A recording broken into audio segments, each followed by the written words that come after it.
Lors de la conférence Sony à l'E3 l'année dernière, le nouveau God of War s'est pour la première fois présenté au public avec une approche sensiblement différente des précédents volets. On y découvrait un Kratos ayant pris de l'âge dans des contrées nordiques et accompagné d'un jeune garçon, Atreus, qui se révèle être son fils. Plus sensible, plus narrative qu'à l'accoutumée, cette présentation avait suscité beaucoup d'intérêt et de surprises. Cette année, pour la seconde apparition du jeu, les équipes de Sony Santa Monica ont choisi un autre axe de communication. You know, last year we really wanted to shock the world and bring a new God of War, a new Kratos that nobody ever thought in their wildest dreams. And, you know, really bringing Kratos into Norse mythology, it's a new beginning, it's a second chapter, it's a second chance for him. And we know God of War fans know and love Kratos.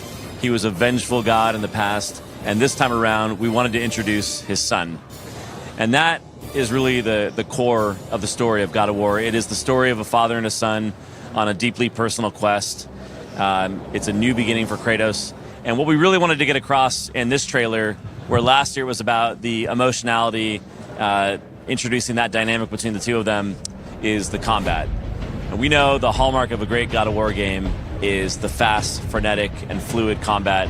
And this game is going to have that and then some. And with the introduction of Kratos' son Atreus, that adds a whole nother layer to the combat. Kratos obviously has the axe, and he's got his bare fists, and he's got his shield. And those three things combined make for a really unique experience when you're fighting with Kratos. Atreus, he's got the bow and arrow, which has some elemental qualities to it. He's got his electric arrows. And Atreus is also pretty spry. He's a kid, you know, he's fast, he can jump around. He can do all kinds of unique tag team moves with Kratos. He can fire his arrow and bow with just a ranged weapon. And he's not an escort mission. He's not a side character. He is there in spades. He's been designed from the ground up to make the combat as complex and engaging as ever. We have an incredible combat team, and the DNA of that team is really from the original God of War team, who created God of War from the ground up. And they are really, you know, in part the brains behind the axe. The axe is something that feels incredibly powerful. This is the fast, fluid, frenetic, brutal, crazy, over-the-top combat that you know and love about God of War games. The axe has its own upgrade path.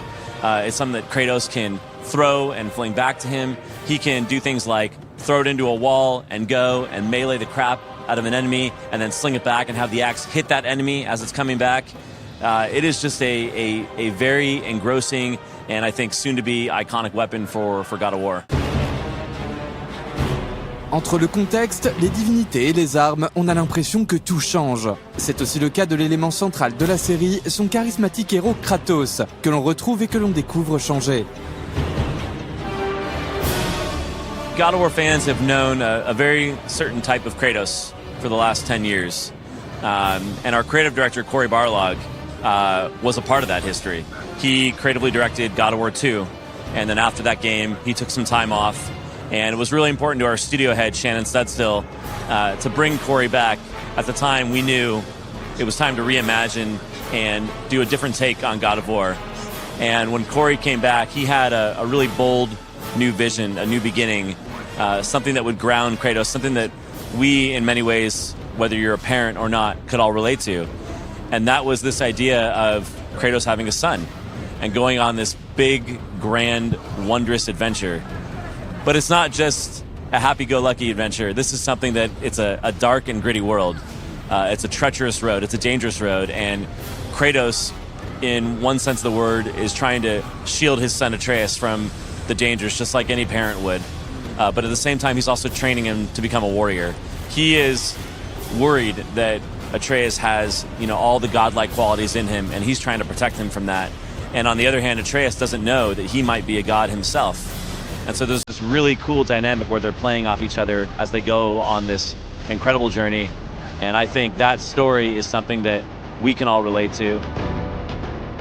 We never forget our roots. And this is still the same timeline.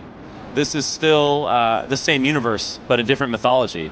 You know, we posit that all the mythologies exist at the same time. So even while Kratos was destroying the gods of Greece, you know, after some determined time, he winds up in Scandinavia, in the land of Norse mythology. The adventure that we're going to take you on is unlike anything that you've ever seen. It's wondrous, it's amazing, it's majestic, and it's also serious and emotional. And even as a parent myself, watching the interaction between Kratos and his son, kind of gets me welled up. And I think that's how all of us feel, at the studios. We're on this journey to bring God of War back. Un retour de God of War très attendu et dont la sortie sur PS4 est prévue pour le début d'année 2018.